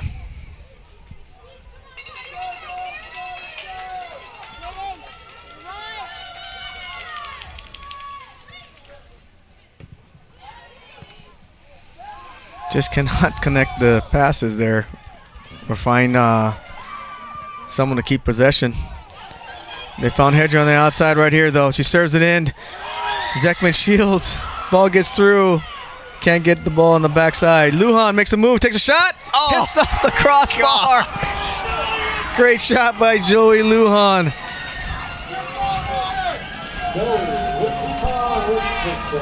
Lujan hits a bomb from about 20 yards out and just not able, actually 30, not able to squeeze it in there at the top, but great positioning.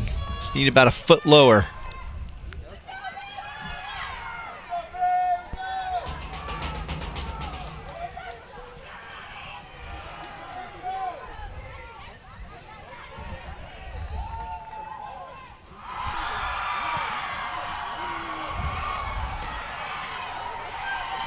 See, this is where, you know, Perry on the back line. You got now pressure from the forwards from Basha. You just don't want to make a mistake. Don't be too cute back there.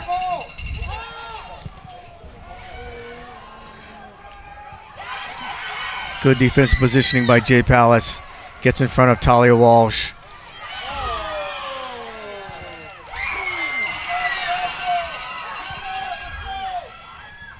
You know, Talia Walsh is so strong.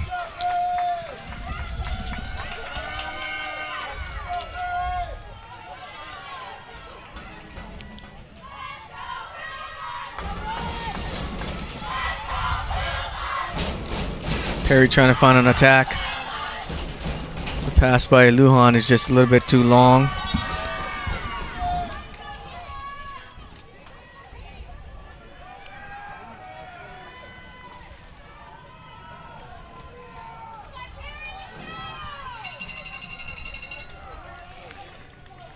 Goal kick for the Bears.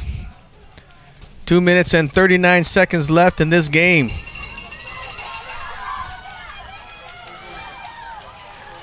Talia Walsh with the ball, getting pressured by Elena Rivera. Madelon sends it up, trying to find McKellar Reed or Adderley Zekman. Zekman giving chase. She gets the ball. Oh, just couldn't bring it back. Just rolls out of bounds.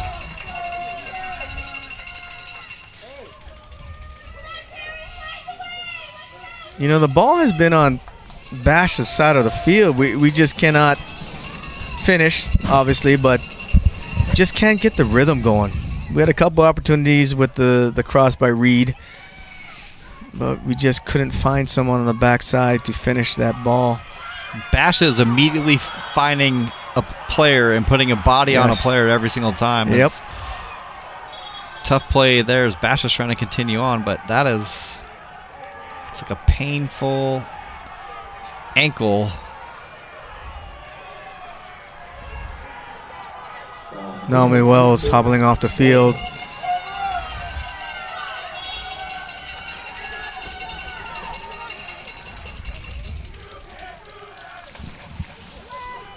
Jaden Fowler taking the free kick. Cleared away by Bennett on Perry's side.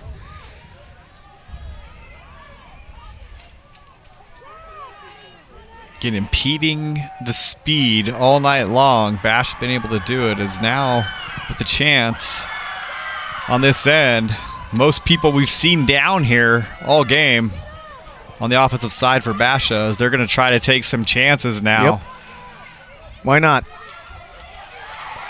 There's BB Rodriguez on the right side, up the right flank. Looking for McKellar Reed to make a run. Passes inside. Rodriguez thought she was going to go one way. Pass went the other way. There's a dangerous right here. Talia Walsh. Too big of a touch.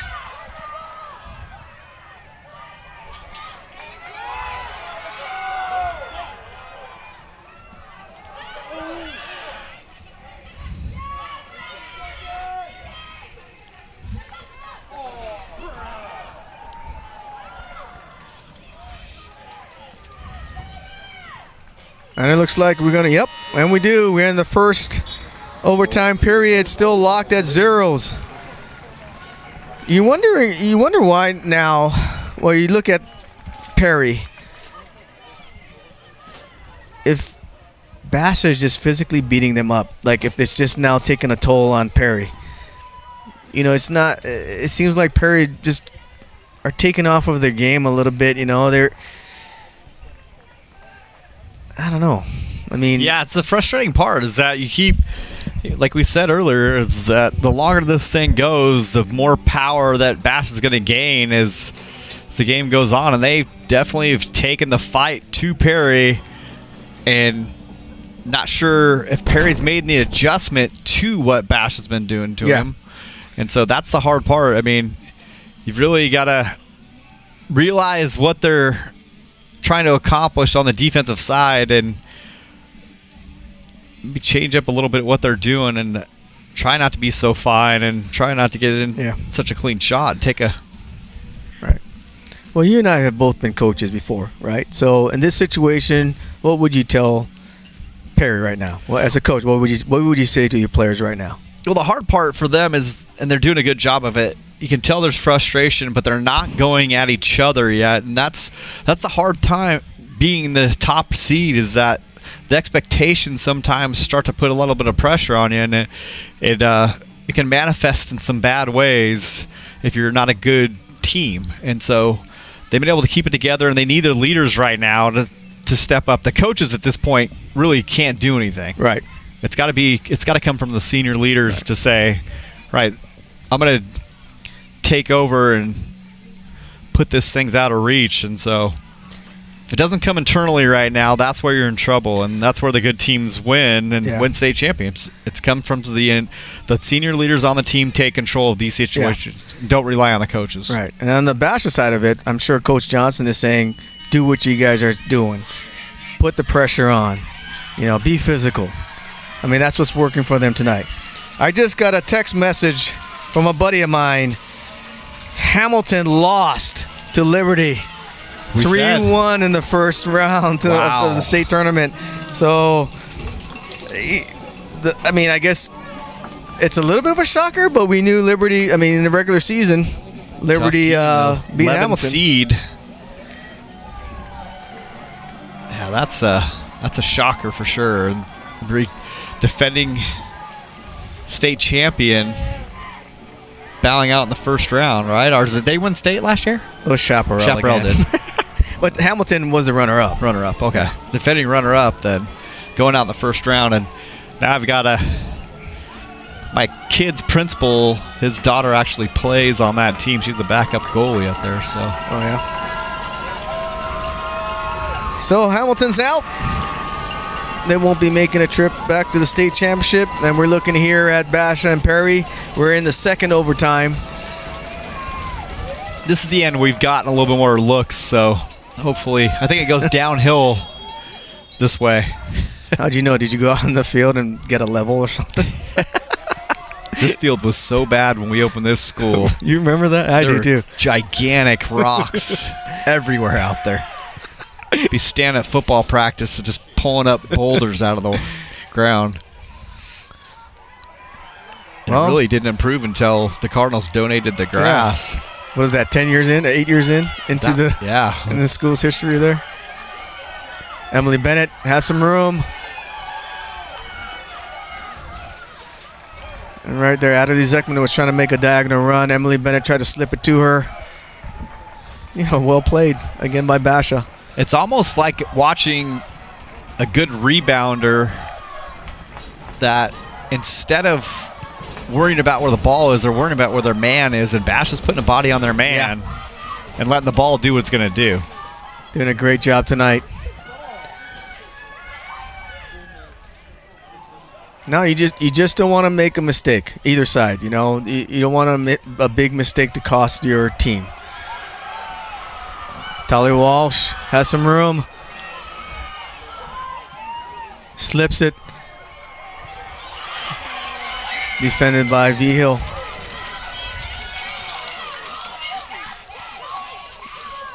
It was Faith Peterson on the outside. Basha now sending some people on the offensive set again like they did at the end of that first overtime period. That's where Pumas gotta don't get careless.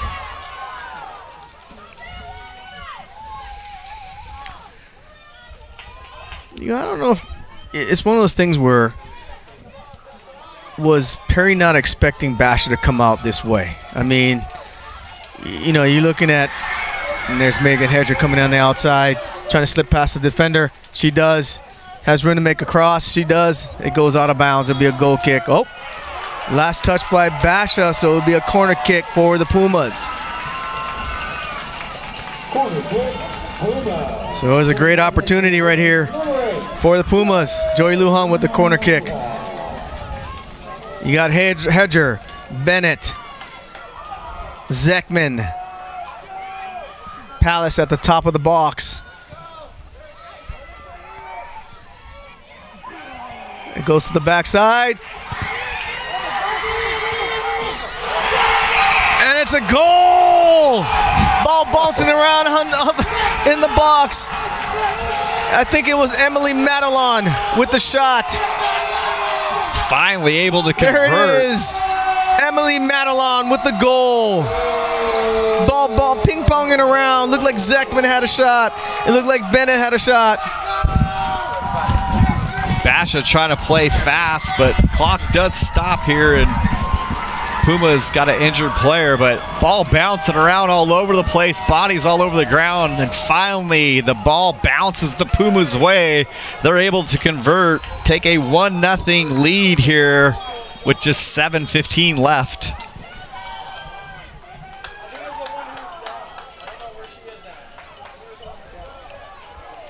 This clock's still not going. Clock. Got it. So, a little bit of time. We need the home crowd getting on the clock operator.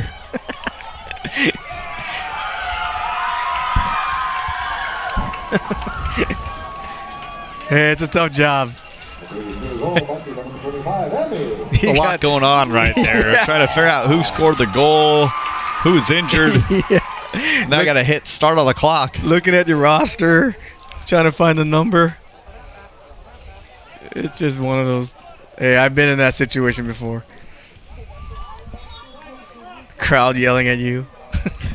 It's a lot of pressure. So Puma's going to try to hold on for this last 6:30 and advance to the game on Saturday, where they'll host again. 2 o'clock start. But still plenty of time, and see Basha can put something together offensively. Emmy Madelon, after scoring a goal, making a great defensive play, clearing the ball out.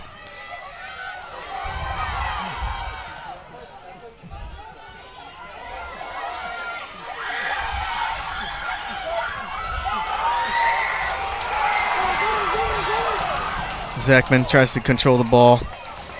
Gets cleared away by the Basha Bears.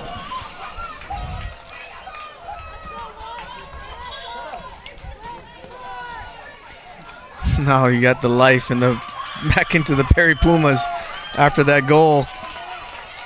Kyler Asklin will check in here with the throw-in. Are they going to do the stall tactic, take it to the corner? Nope, not yet. Too early. They start doing that at about 2 minutes left in the game. They go to the corner, shield the defender from the ball, try to get as much time off the clock. Is Roberts going to sub people in? That's also too a little delayed tactic.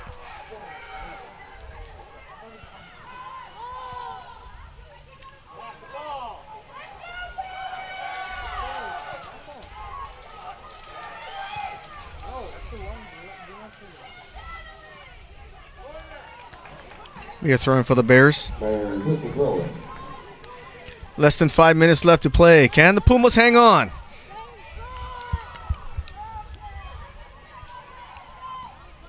As a coach, I'd probably be telling my back line, keep everything in front of you. Don't let them get by you.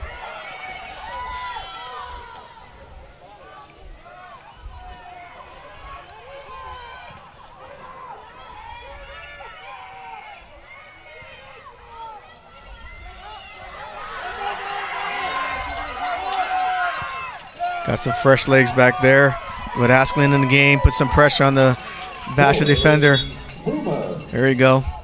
Another sub in for the Pumas. Landing Holden took it in.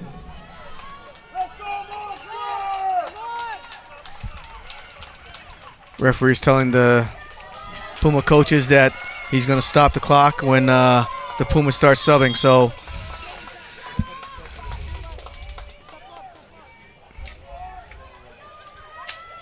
might have to think about subbing. They're going to stop the clock.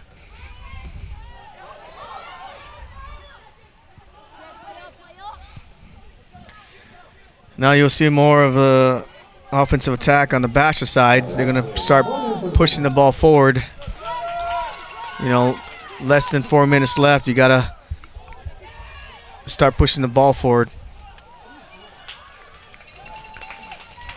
And Perry on the other side trying to delay some of this.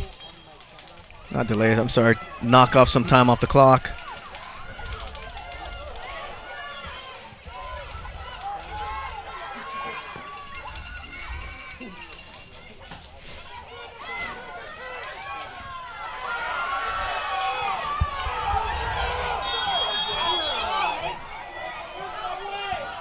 A foul on the Pumas.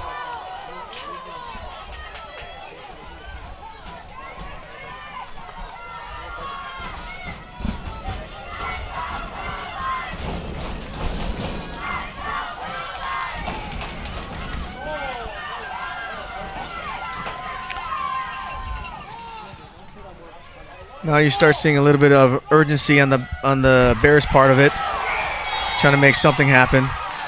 We have foul on the Bears. Jay Palace getting knocked there.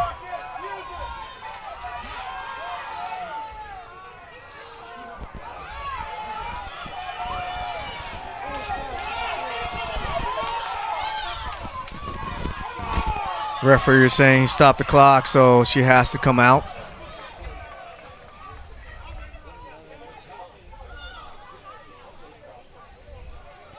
And then once he sees that she's ready to go in, she can come back in. There she goes. She comes back in. Ball's kick out of bounds.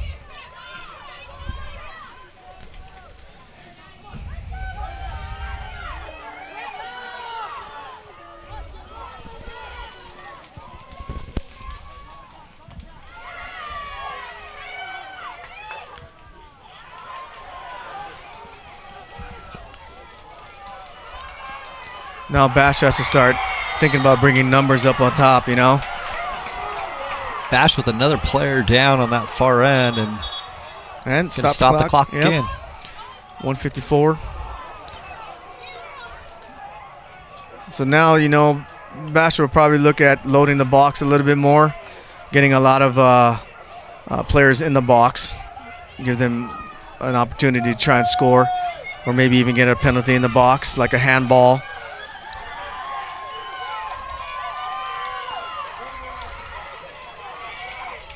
Because the entry is off the field, so going to restart this, even though the trainer is attending to the Basha player.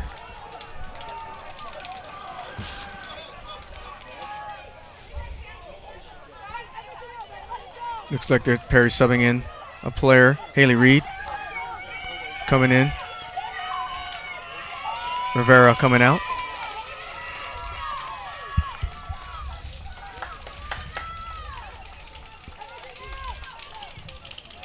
Maybe not. They're going to wait. There's this clock.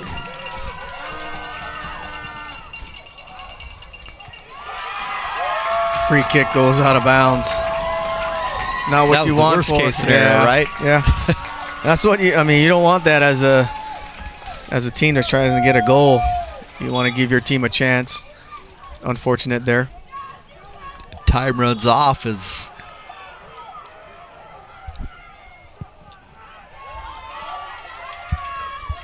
Brass takes her time getting that ball back into play as Puma player hits the deck. Yeah. Now Perry's just looking to clear the ball up the field, get it to the corner, force them to do a throw in or. Bash is out of balls on that end. Yeah. Scrambling to find the ball. Pulling one out of the bag down there. Minute left. Uh-oh. Opportunity for Bash Wow. to have a shot on goal there. That was a clean look, and Yes. she just missed it. I mean, absolute clean lane. Yeah. So now Perry's going to try and take as much time as they can, take the time here and there. Obviously, you have so many seconds to get the kickoff. Referee AR is probably counting on that one. So now the throw in. Surprised that Aslan threw the ball in so fast. I would have took my time a little bit more. You know, you don't have to be quick with that. Yeah, they yelled at her. Now they're like, slow down, Kyler. Easy, Kyler.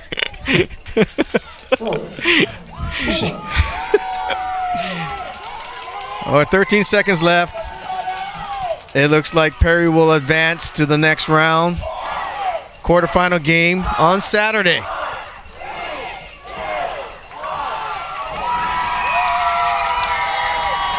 And that's the end of the game. Perry High School wins in overtime against Basha. Yeah, I mean, you have to give it up to this Basha team. Yeah, they came ready to play and did not back down one iota to the number one seed. No, they didn't. This is one of those things that the Pumas are going to have to maybe think about they might see again. If I'm a coach and I get any access to footage, this might be a technique I might employ. So Perry will play the winner, and I have no idea yet of who won that game, but it was they play the winner of Red Mountain or Maricopa. So Red Mountain is number 8 seed, and Maricopa is the number 9 seed. Don't know who won that game. Yeah, we were looking earlier, and we were thinking that might be odds are we're going to go with Red Mountain in that game, but you never know. And, you know, the Pumas The players out there. Really got a scared night. They're gonna have to regroup. They escaped this one. I mean, like we were talking about, Basha came here to play. Puma Nation. They brought the pressure. They were physical. They took Perry out of their game. They knocked around on midfield and our offensive players on top. So give credit to them. Obviously it's not good for them since they're not advancing, but I mean, praise to the coaching staff and the players of Basha High School. Well played game. Unfortunately, they won't be advancing. Yeah, so Pumas will play Red Mountain. Red Mountain won 5-1 in that game against Maricopa. Xavier Prep 6-0 win over Tucson High School. Highland advances the number 4 seed, a 4-0 win over Mason Mountain View. Chaparral, returning state champion, the number 3 seed, 5-0 over Queen Creek. And that big upset you talked about earlier, the number 11 Liberty Lions take out the number 6 Hamilton Huskies.